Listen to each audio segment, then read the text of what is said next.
He is 100% worth it. He takes it to another level. Oh my God, I just fell in love with it. Thanks so much, Jay. Blew my mind. And it worked. I wanted to buy my thing. Jay is, I would say, the Yoda of the sales calls, man. Just talking to Jay, he was so good at just taking what it is, seeing the opportunity and the value and the real reason we are making it. Talk to Jay, because he got it. He can definitely help you out. Talk to Jay. You're going to get a lot. You're going to gain a lot. I would absolutely recommend him for any position that you have. Jay's definitely the guy. Give him the chance, give him the opportunity. You won't regret it. He's good at what he does, so I highly recommend him, and I would book him before he is fully booked out.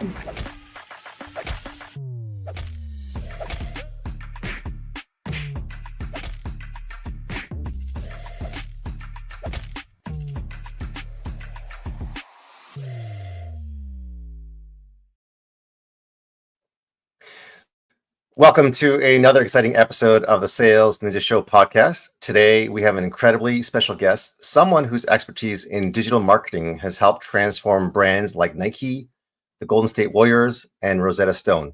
He is a globally recognized speaker, co-author of the Amazon #1 bestseller, The Definitive Guide to TikTok Ads, and a visionary on a mission to create 1 million jobs by training the next generation of marketing professionals. He is the Chief Technology Officer at Blitz Metrics and a master of leveraging the Lighthouse strategy to attract and retain dream clients. Get ready to learn how to enhance your personal brand, boost your SEO with Google Knowledge Panels, and integrate AI tools into your marketing strategy to drive sales like never before. Please welcome Dennis Yu.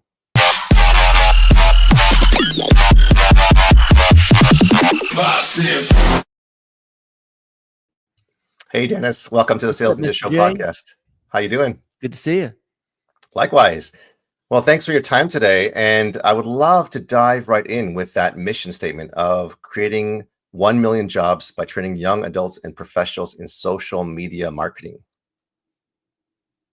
Sounds like a mouthful, huh? Yes, it sounds amazing. I love it. Well, it starts with one, right? You want to be a millionaire? Start with $1. You want to create 1 million jobs? Start with training up one person successfully so that other people can follow. It was 30 some years ago. I had a mentor. He was the CEO of American Airlines, and I learned so much from him. And then he died. He had a heart attack that, he didn't take care of himself properly. He was eating too many cheeseburgers and whatnot. And I realized I never captured those moments. And I learned so much, and there's no way for me to give back to this guy who already had success and money and, friends with living presidents of the United States, this kind of thing. Why would he invest in me? Some kid, right? And I thought, there's something we could do with the school system. There's something we could do with mentorship, and social media happened to come along. And I got 1 million followers, which is so random, because I argued with Zuckerberg on CNN, I did all the speaking. I was an early engineer at Yahoo, that kind of thing. People wanted to hear about SEO, so I got invited to speak at lots of different places. I didn't want to be well-known. I didn't want to be an influencer. I never wanted to be seen, right? I didn't care about how many followers I had. But I did care about the mission of being an apprentice and helping other people learn from your experience. So I've trained so many young adults because of our partnerships with schools, because of, these kinds of books, because old people seem to not understand social media and the young adults do, which is a stereotype, but it's also true. Yeah. Next month, I'm teaching the spring semester for Johns Hopkins University. Wow. We're teaching digital marketing, and we're adopting local businesses that do local services, not local to Baltimore, right? But local as in they're real estate agents and plumbers and mortgage brokers and roofers and electricians and all these kinds of people that need to show up on Google locally when you get in a car accident or you need your lawn mowed or things like that, right? But Jay, how many people are out there claiming that they do digital marketing, claiming they do SEO or can build your website or whatever, right? Mm-hmm. A How do you lot. how do you stand out from that? Yeah. How does someone like me stand out from that? Do I Mhm. just have, an AI robot that makes thousands of calls per day, cold calling people and DMing people to sign up for our services?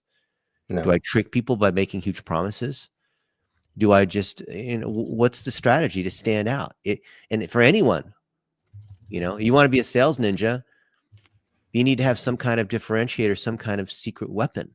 And Mm-hmm. that's what I want to share today. Ooh, From my experience. that's juicy. I want to share what has worked for me, what I have done, which there's many ways to sell, but I want to show what's worked for me. And if people think that this is a great weapon to add to their arsenal, then why not, right? Amazing. Now, so much of what you said was just incredible, but I just trying to understand, CEO of American Airlines, investing into a kid. That is not normal. How did that happen? Where did the connect happen? So this guy came to Southern Methodist University where I was an undergrad. Mm-hmm. And I don't know if you were in college or any of you guys watching have been in college, but they bring in these guest lecturers, right? Yeah. Yeah. And I've seen a bunch of these people come and give speeches. Yeah. And then usually, you don't want to go down to the front because that could be embarrassing, or, that person's really important, or there's all the security around them. And, especially like when a president or whatever comes, there's like crazy amounts of these Secret Service people. Mm. But I was really, really lucky, I guess you could say, because I was in the President's Scholars Program where they have to select you. You can't just apply to this thing. They have to select you and you have to interview and all this kind of stuff to get a full ride.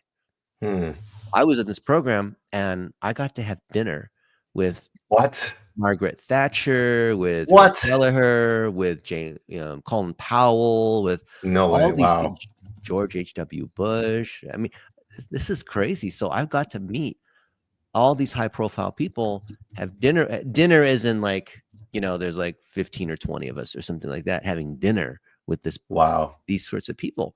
And I still to this day have this imposter syndrome. I think like I'm a nobody. Why would I in 3 hours from now, I'm interviewing a guy who started a company that does 3 billion in sales today. He's got 600 locations, does auto repair. I'm going over to his house. What? In a couple miles. Yeah. In 3 hours. In 3 hours from now, I'm going over to his Wow. house and we're going to do a podcast. And I'm still kind of scared to death thinking like, what value do I add to this guy? And why would he want to spend time with me? Right. I'm going to sound like a dum-dum, right? This thing's kind of like how I feel right now with you. But look back to the thing with Al Casey, who was the CEO of American. Yeah. He just wanted to give back. And people who are super successful, they don't need any money from you. They don't need your contacts. They don't need to use you. They just want to give back.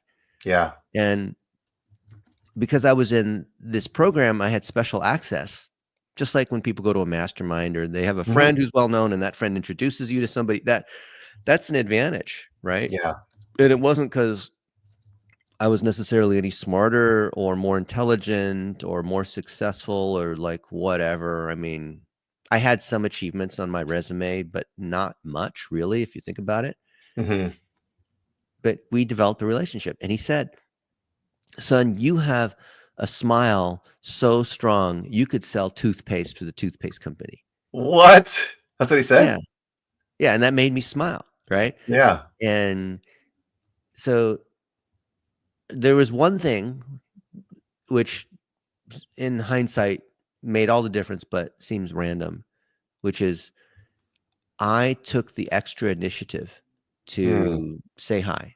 And I also read his book before he came.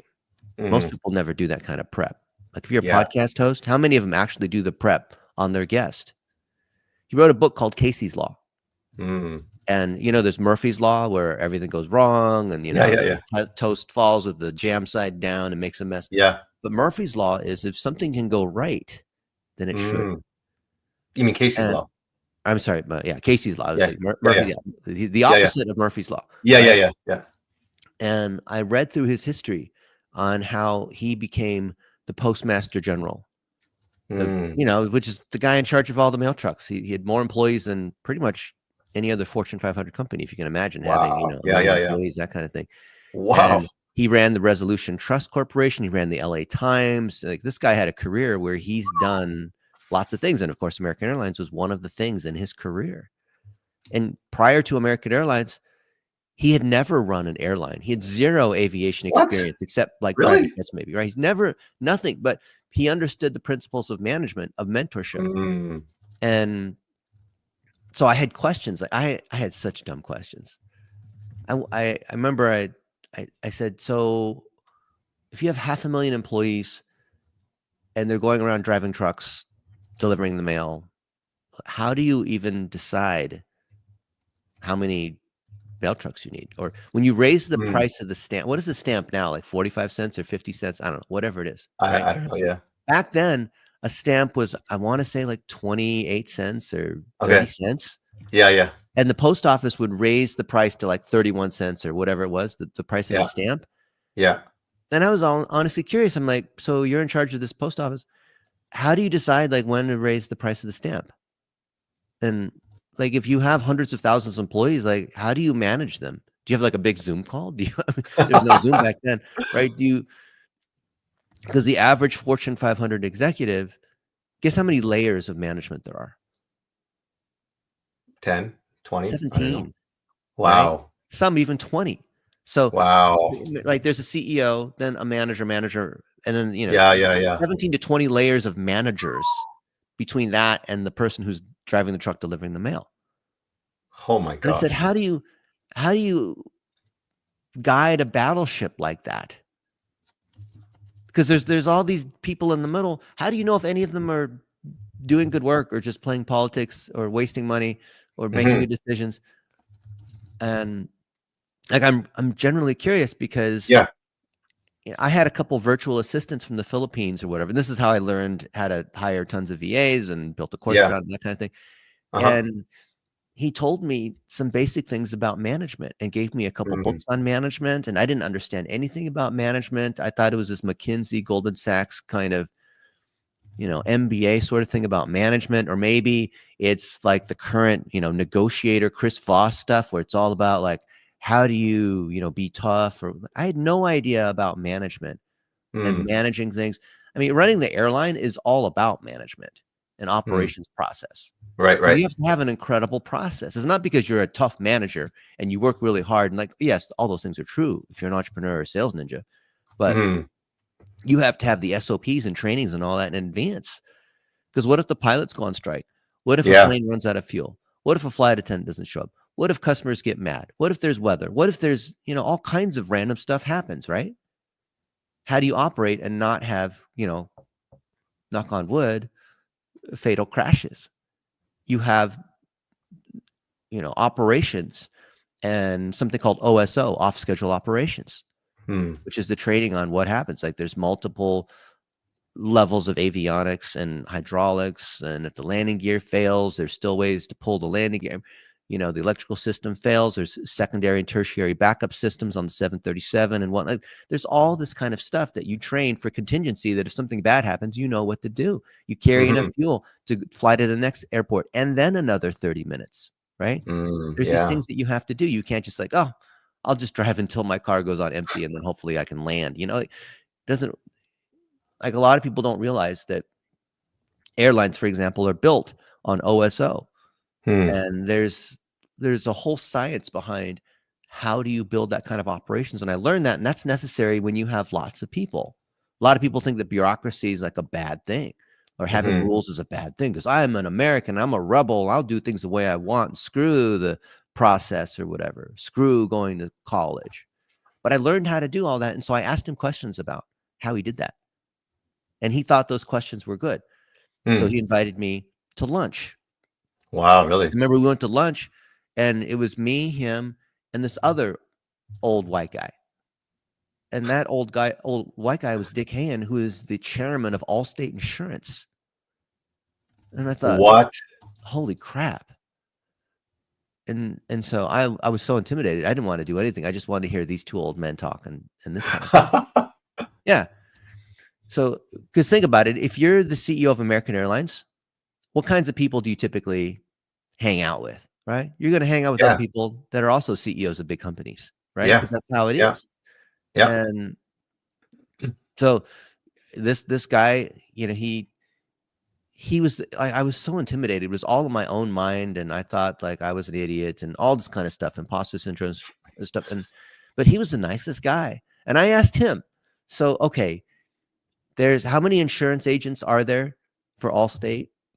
A lot. Or State Farm. Between Allstate and State Farm, there's like 1 million, right? There's like everyone's an insurance agent, right? Yeah. Services and all that stuff.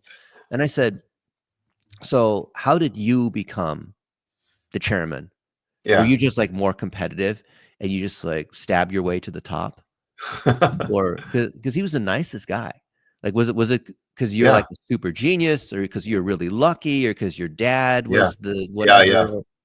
And it was none of those things. And he Really? told me something that I thought was fake.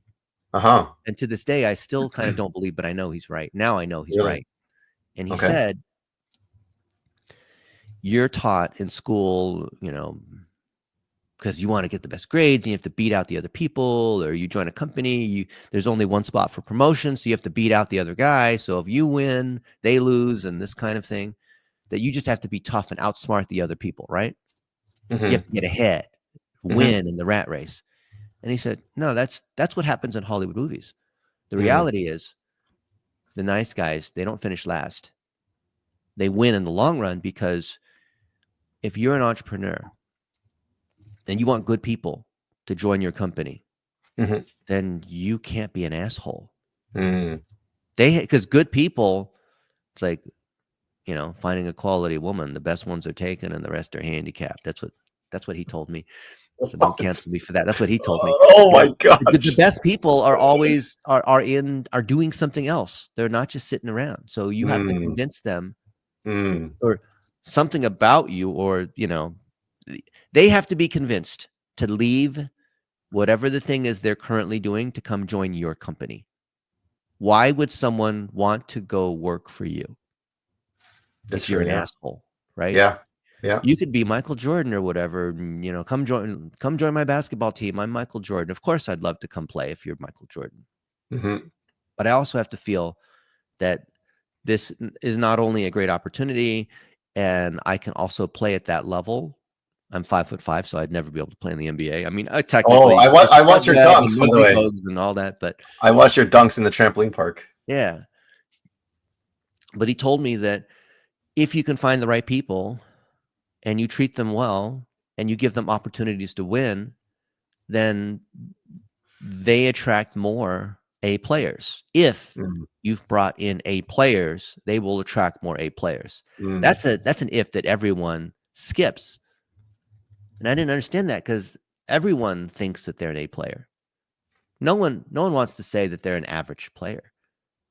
But I guess technically you could look at my test scores, 1580 SAT, you know, I had like all these good grades, and I was really good at kicking the crap out of standardized tests.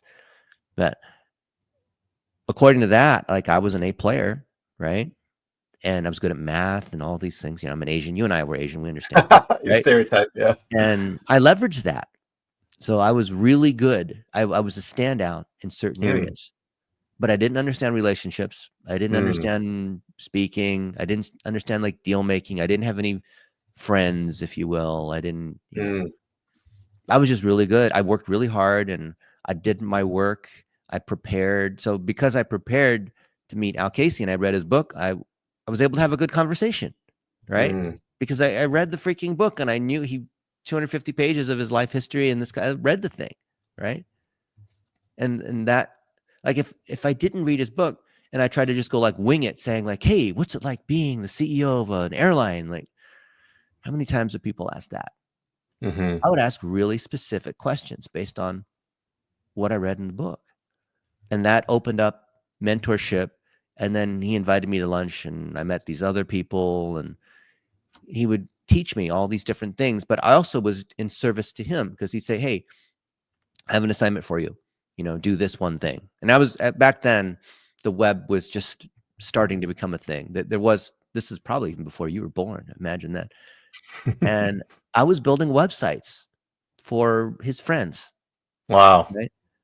Because everyone wanted to have a web. Now this is like today, it's like the web, the social media, cell phones have, screens on them. But back then, cell phones had no screens. You only put phone numbers in. That was it. You know what I'm saying? It was before there was no screen. Yeah. Okay. Yeah. Yeah. And there was no, well, actually there weren't even cell phones. It was just, anyway. So I built websites, and that was a handy thing where I could create value. Right. Mm-hmm. So I've had 35 years plus of more than that now of building websites. Wow. So I've learned a thing or two about building websites, and that's what I never thought this would ever happen, but I ended up working at a search engine called Yahoo. And we were doing stuff before the days of Google, before all these other things. And of course, now it's a big deal and everyone's like, oh yeah, SEO and AI and all that. But before, no one knew that this was going to be a thing because there was no internet really, right? But I was early. I created value for other people, and I just would build websites for free for people. You did? And then I started charging. Like we got Raytheon, which is $1 billion defense corporation. We built their intranet. There was Cartier, which is a well-known French jewelry company, right? They make all kinds of fancy stuff. And we were able to convince them, me and a couple friends, because we love to get together and build websites and eat pizza and that kind of thing. And we convinced them that they should have a presence on the internet, because they're like, oh no, this internet thing it's not fit for a luxury brand, because a luxury brand needs to be in a certain way. And plus we don't want to show the price, because then everyone else can see what the price of the different jewelry is. And I said, well, what if we had a thing where we could take your current catalog, which you already like how the catalog is because you print out this thing. So we're going to put it up just like that is. Of course, try to make it load fast. And there's all kinds of things, image compression, whatever, to make the thing load fast. But then if people click on the thing to have a call, then we could show them what the price was via email. And that way we don't put the price on the internet for everyone to see. And so that convinced them. Wow. And then there was this high-end, baby store. They sold all the baby, strollers and baby gear called Beyond Conception. We put them on the internet. We were the first to live stream elections and school sports for Southern Methodist University. I think we beat all the other universities in terms of, well, a lot of innovation. Like for sure, I knew we were ahead of any other university.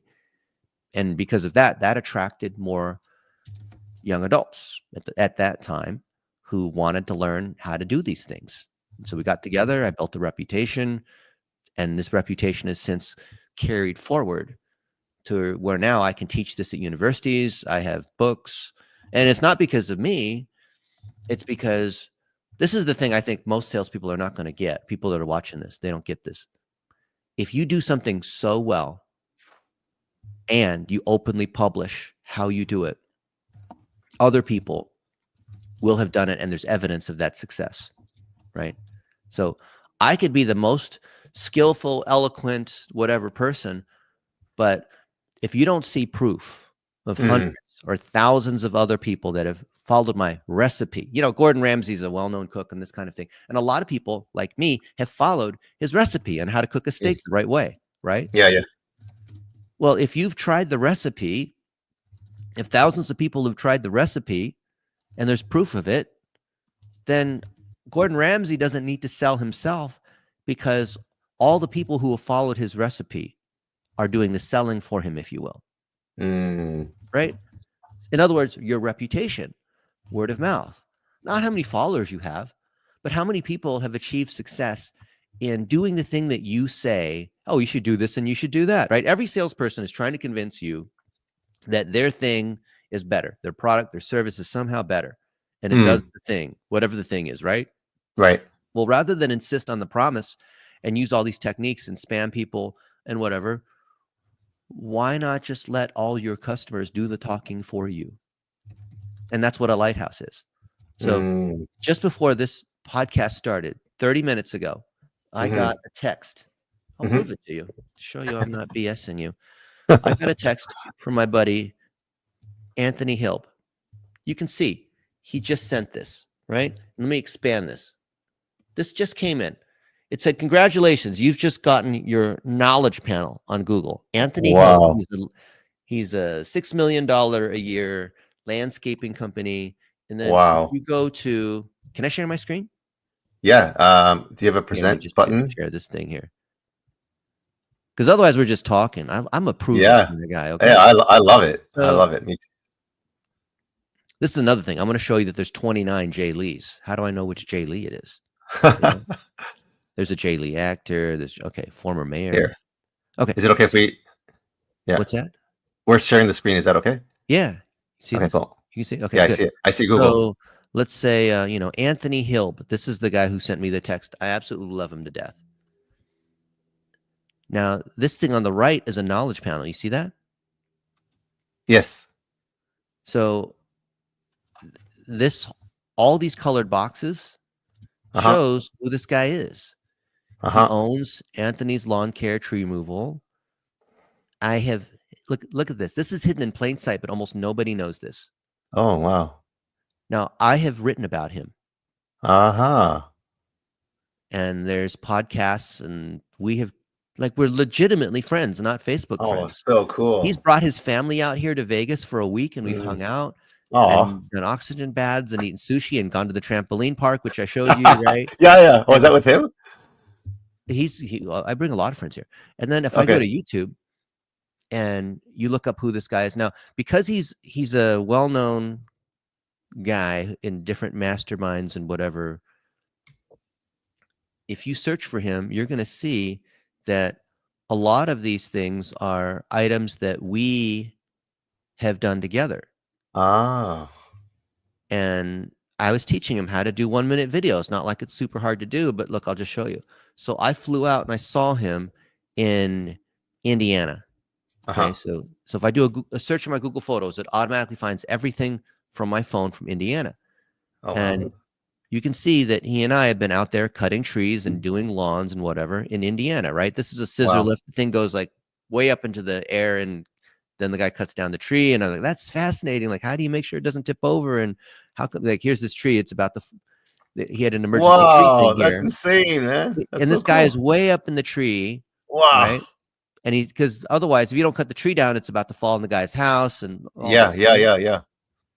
And you can see, like, here he's talking to the customer about, okay, this is how it works and what it's going to cost.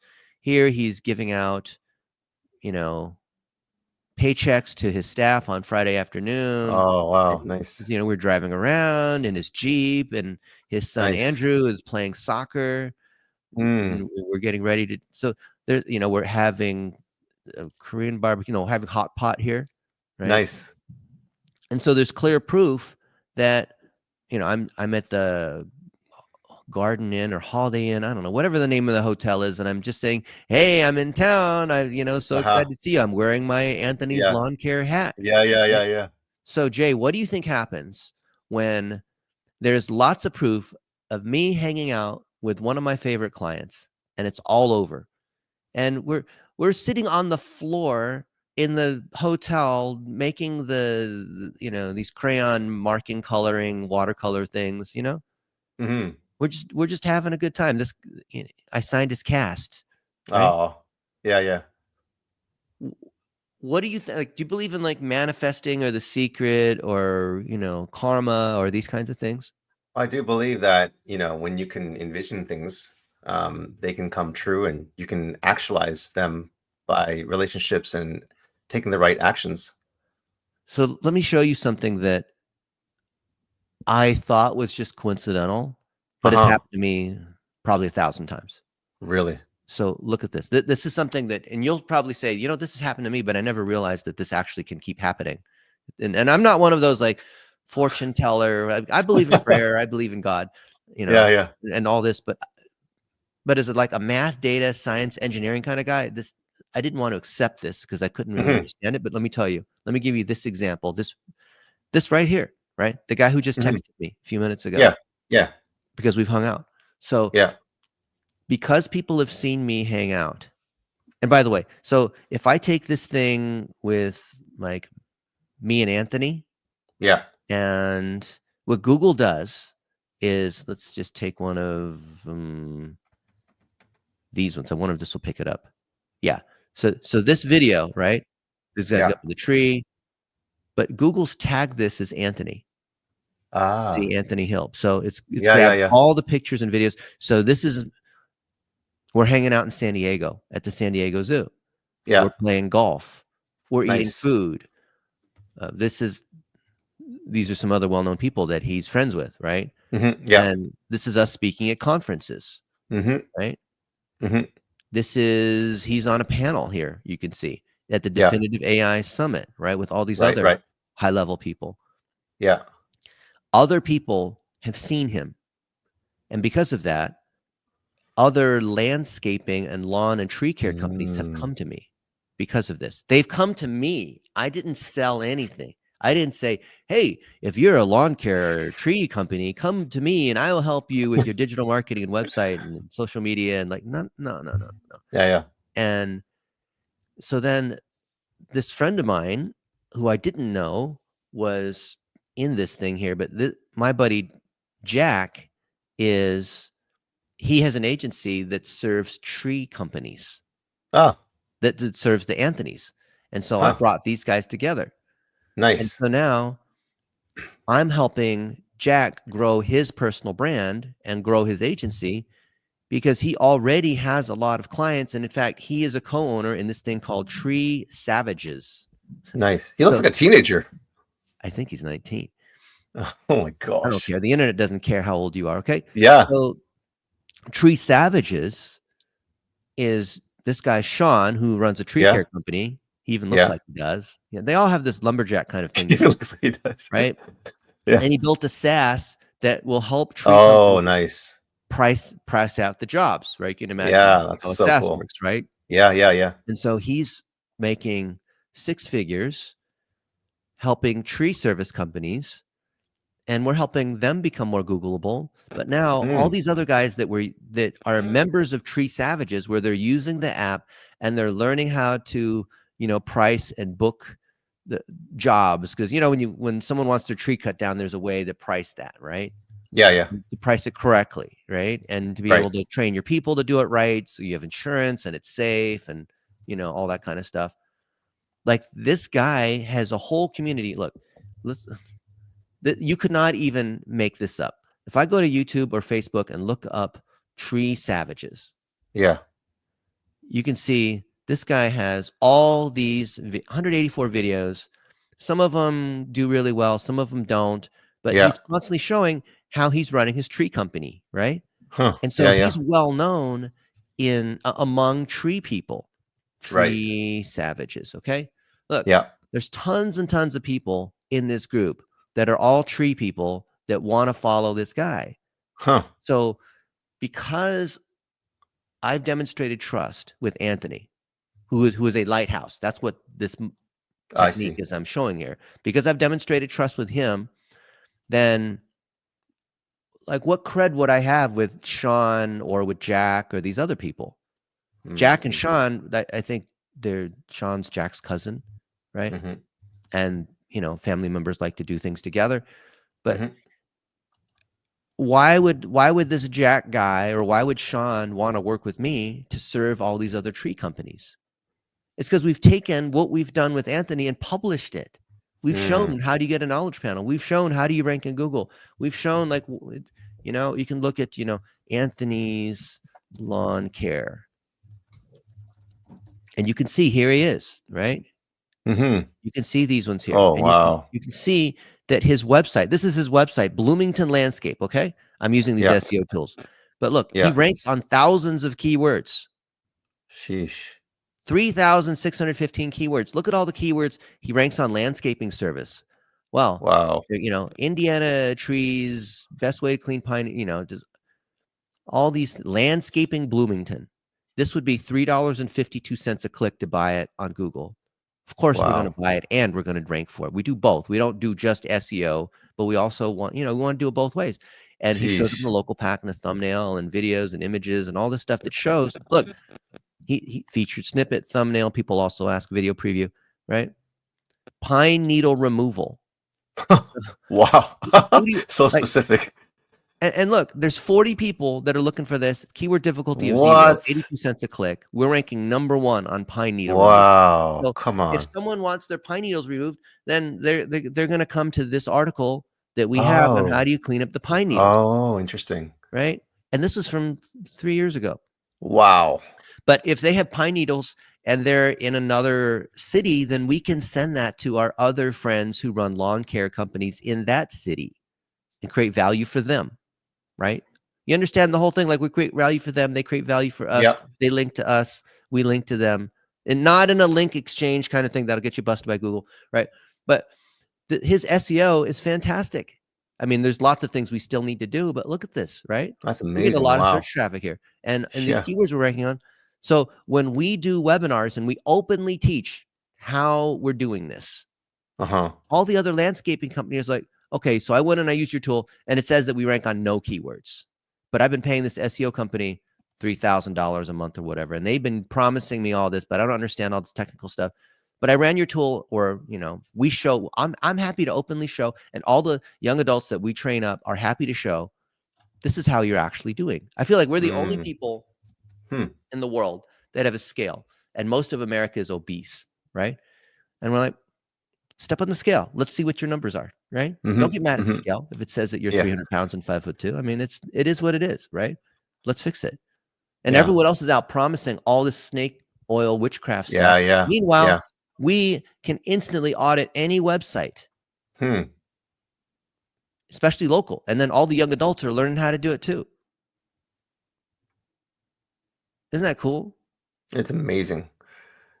So what platform, where are you teaching these young adults? Is it digital, or is it, I mean, obviously doing universities, but it's every platform that they want. So people who are 40 plus, they love to go to Facebook and YouTube. So you can see like on my Facebook, I'm constantly sharing what I've learned. I'm not selling anything.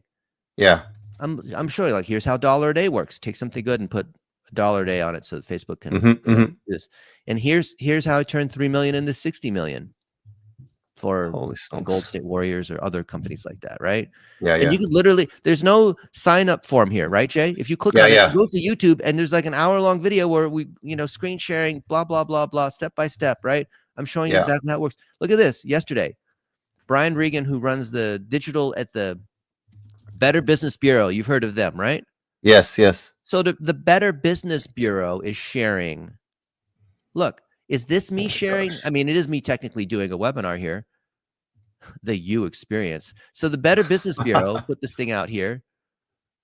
1,400 people attended. Well, watch this, but we had like 200 some people. Can we see in the Zoom how many people? We see like the thing with how many faces there are. There's a lot of people here. That are that are small businesses. Now, Jay, how is it? What's the difference between, and because I want everyone to understand this. This is a nuance, but it makes all the difference. What's the difference between me saying, hey guys, come to my webinar, or come to my, you know, I'm really good at building websites and getting you ranked on Google and all this. What's the difference between me saying all that versus the Better Business Bureau saying, hey guys, tune in next week. We're bringing in Dennis Yu, who's this, and that. And it's hosted on their YouTube. It's on their website. It's on all their stuff, not on my website, not my landing page. What's the difference? It's huge. So why don't people leverage that? It's that easy. That's what I want people to understand. That's maybe other people do the marketing for you, right?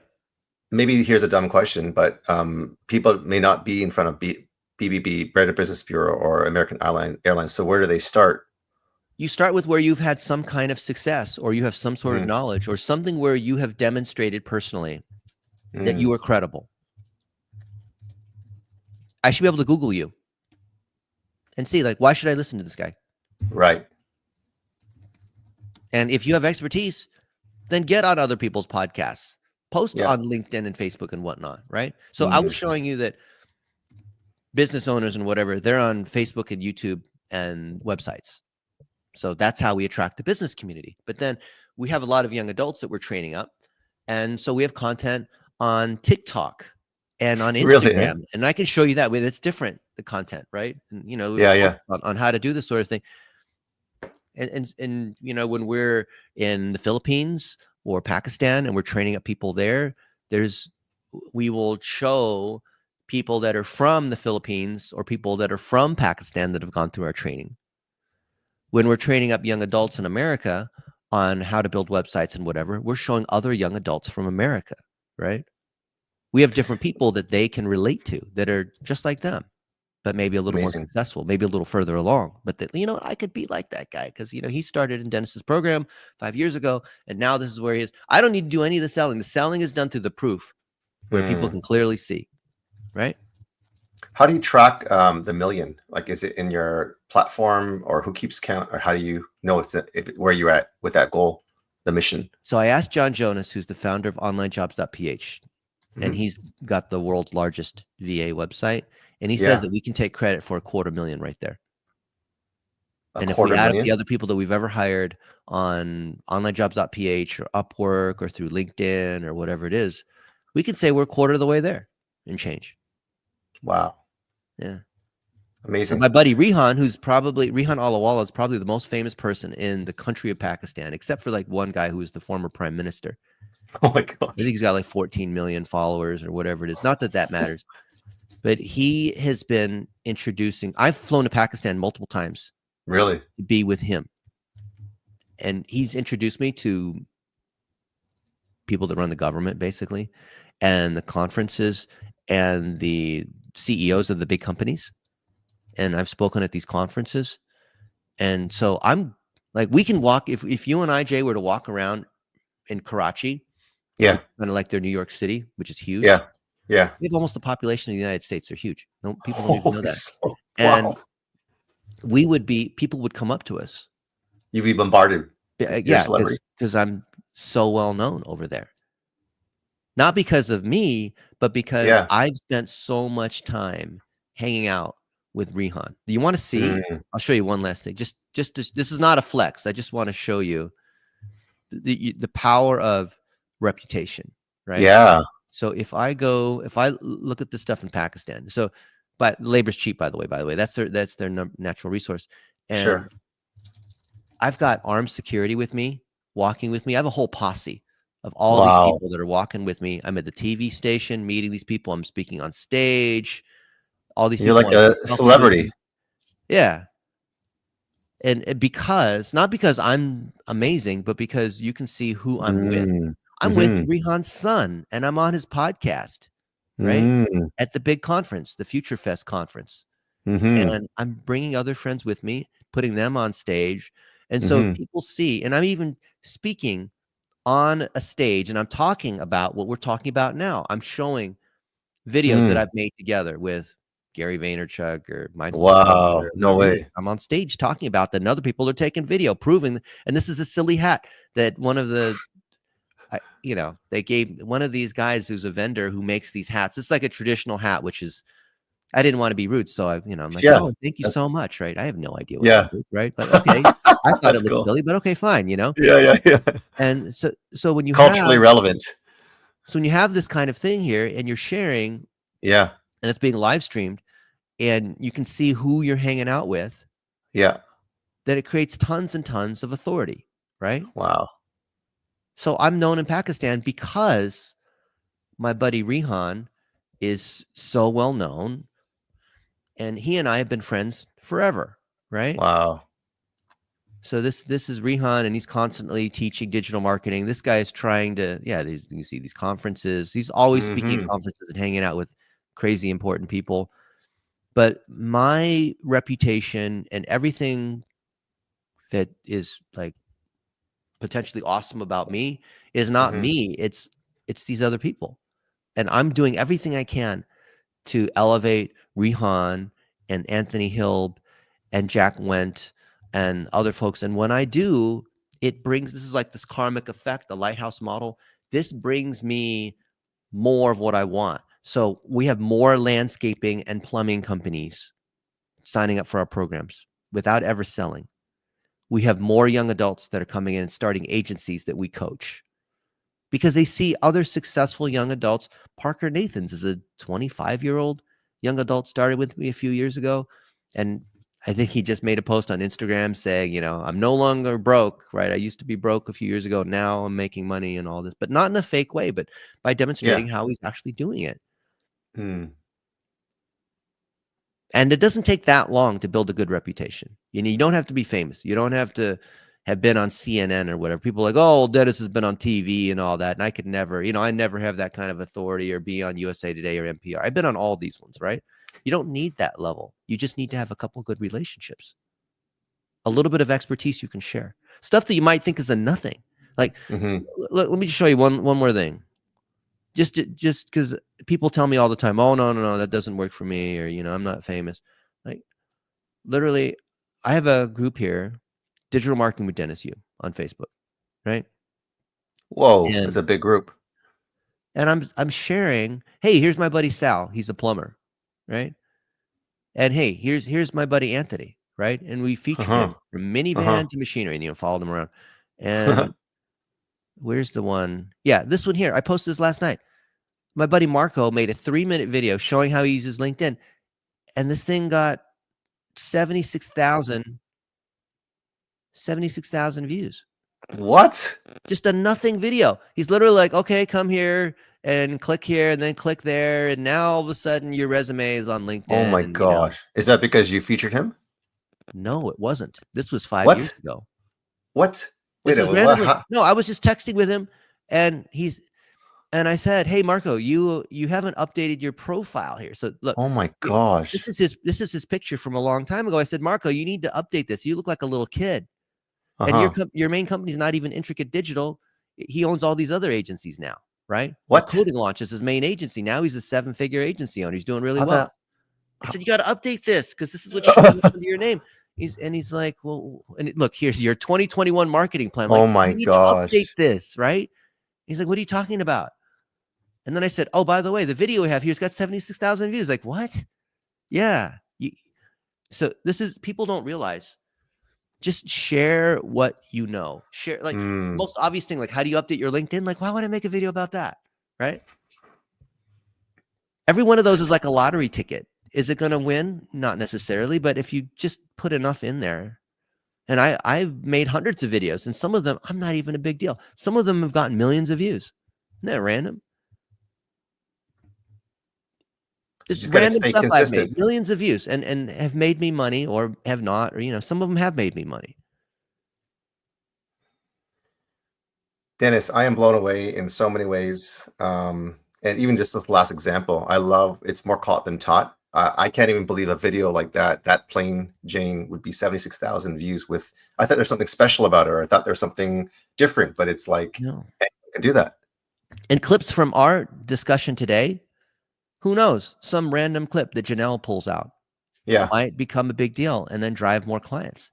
Maybe more tree companies see the examples and like, oh, I know that guy, Anthony.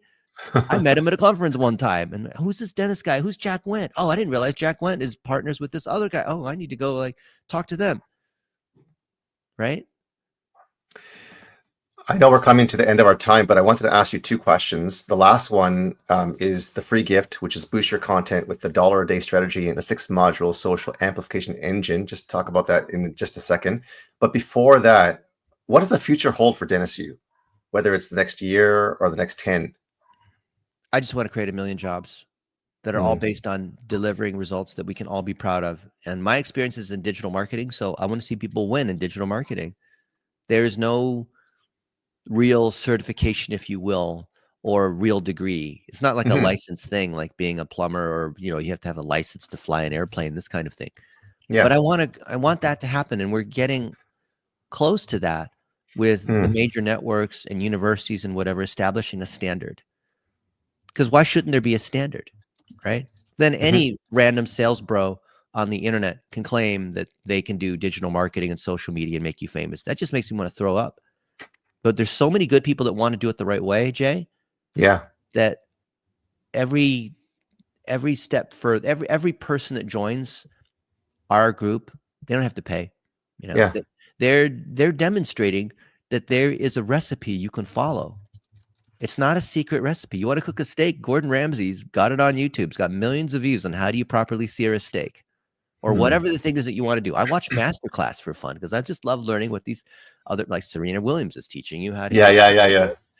Like why can't there be the masterclass of all the different aspects of digital marketing instead of buy my course and I'll tell you, but you have to pay $2,000 and I'll tell you the secret. Yeah. Just put it out there for free, okay? And so I've been very happy to see that folks who are good at what they're doing agree with me. And I've been able to interview them on my podcast like I will in 2 hours, this other guy. Right? He scaled this thing from 1 location to 600 locations and now does $3 billion a year. Wow. How awesome. I mean, there's obviously some stuff that he, has done that other people aren't doing. I just want to see more of that. The trouble is the majority of the stuff you see on the internet where people claim to be sharing, they're selling you something. You have to pay all this money. And I have no problem with people selling consulting and coaching and all that kind of stuff. But there better be a free tier where you just put your knowledge out there. Because if you don't have that, it tells me you're doing it just for the money. Yeah. And then the quality of that, you know what I'm saying? The people who do stuff just for the money, the quality of their teaching is not as good. Well said. And just end off, if you don't mind, with your free gift with the boost your content, the $1 a day strategy. Yeah. So if you send a note to Stephanie@blitzmetrics.com and you say, I love Jay Lee, the sales ninja, then we will give you our $1 a day training. And everything that we're talking about here is built on this principle of $1 a day, because I want to turn one Anthony Hilb and bring me 10 more. But I can't get there just purely relying upon organic. I need to put a little bit of money behind it. I put money into Google, into YouTube, $1 a day to test different pieces of content. And when I find a winner, I'll put $10 a day. Yeah. In some cases, for like Rosetta Stone, we put $1 million a day, but only once we found a winner, there's no risk. Right? I've spent over $1 billion on Facebook and Google ads. Come on. Very carefully, because we test lots and lots of little things. Might put 20 things out there, each for $1 a day for a week. So $7 on each piece of content. Find a winner, put a little bit more, put a little bit more. And so all of these pieces of content are in this sports bracket, if you will, that compete, right? This is like this big, Final Four NCAA kind of challenge thing. And so the best pieces of content we put more money on, and those are the ones that perform better. And most people don't understand that process of testing. It has nothing to do with Facebook or YouTube or Google. It's just testing. But if you don't have content out there, there's nothing to test. So $1 a day won't work for you unless you can make some content. 1-minute videos, like I showed you, could be this LinkedIn thing, could be how do you cut down a tree, could be whatever it is, right? And find the ones that drive the most leads and sales and conversions and views and whatever the thing is you're trying to get. Test it. People don't test for some reason. So we're giving that away for free. And amazing. That means you've come to the end of this. You've at least endured listening to me talk or whatnot, and you found it worthwhile. Well, why not, instead of just hearing all my stories, why not you implement and see how it works for you? And then let us know. We know it works already. It's just a question of whether you do it. It's like New Year's resolutions. Go work on the gym. Yeah, the gym works. It's just whether you actually go there or not. Okay. Very, very true. Well, thank you so much, Dennis, for sharing all your wisdom, your experience, and even just your journey. It's been inspiring. It's been enlightening. And I have learned so much. And I'm sure everyone that's listening will also learn so much. So here we are to the end of this podcast, and we're here to help you to sell more, to give more. And it's all about building those relationships and who you get in front of. So thank you once again, Dennis, for your time. And thank you for sharing your knowledge with us. Thank you, Jay. Take care, everyone.